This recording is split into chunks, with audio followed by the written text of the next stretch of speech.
Now, on this show, we have consistently made a point. Sexual assault is a global problem, not a third world problem. It must be dealt with strongly and decisively everywhere in the world. The first step to solving a problem is recognizing it.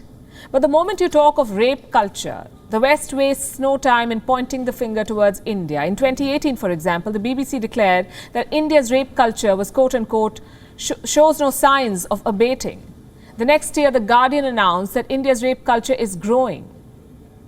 Growing beneath such headlines is a crisis that much of the world tends to gloss over. I'm talking about rape and the culture of silence in the West.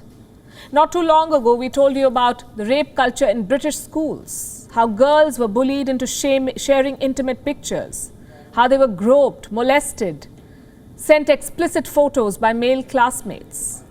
But most of these girls never spoke out because they were too ashamed to do so, or they were encouraged to be silent.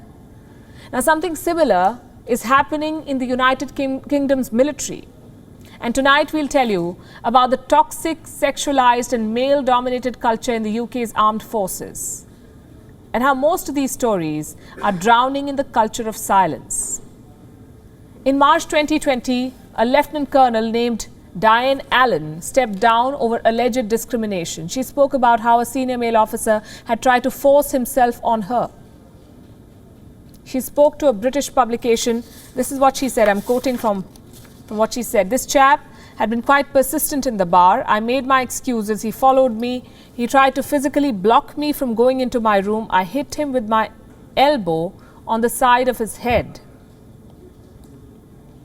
and went into the room while he was on the ground. He disappeared. I never reported it. This is just one story. The British Army has more than 112,000 regular and reserve soldiers. 16,500 of them are women. They make up around 11% of all staff. They also serve in combat roles. Women have been serving in the British military for over 100 years. The military maintains a strategy of no defense for abuse. Now, normally this would read as something good, except that it's not. Women in the British Army are battling emotional bullying, sexual harassment, physical assault, rape, gang rape and casual sexism. A study published by BMJ Military Health Journal collected data from 750 women. They were all veterans, most of them above the age of 61. More than 22% of them said that they were sexually harassed. More than 5% sexually assaulted. More than 22% said that they were emotionally bullied. 3.3% said they had been physically assaulted. This abuse and harassment has scarred them. Women were found to be fatigued, in pain, at risk of alcohol difficulties. Those who were emotionally bullied suffered from anxiety, depression and loneliness. Did they report the abuse? Well, most of them did not. Why? The study said women were afraid of the consequences, just like the young girls in schools were. In July, a British parliamentary report called out the country's military. It said the military had failed to protect its women. The report featured evidence of gang rape, contests for quote-unquote bagging the woman. The report said it had collected data from 4,106 women, both veterans and current personnel. 62% of these women had either been at the receiving end of unacceptable behavior or had been witness to it. Women spoke of gang rape, sex in exchange of promotion. They said contests were held to bag women, both on camp and on ships. Women were also bullied for refusing sexual advances. They had to work with their rapists.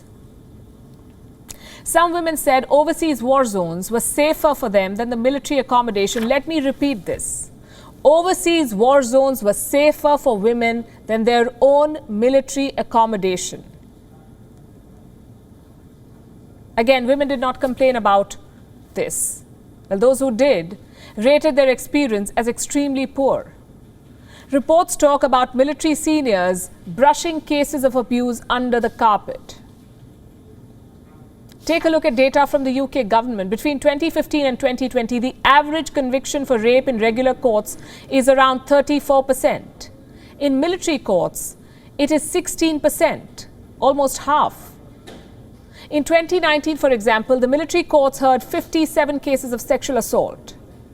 Only 17 were convicted. There were 15 rape cases. Again, only 3 resulted in conviction. These numbers tell a story, the story of rape culture in Britain. A recent survey conducted by UN Women found that 97% of women aged 18 to 24 in the UK had faced sexual harassment.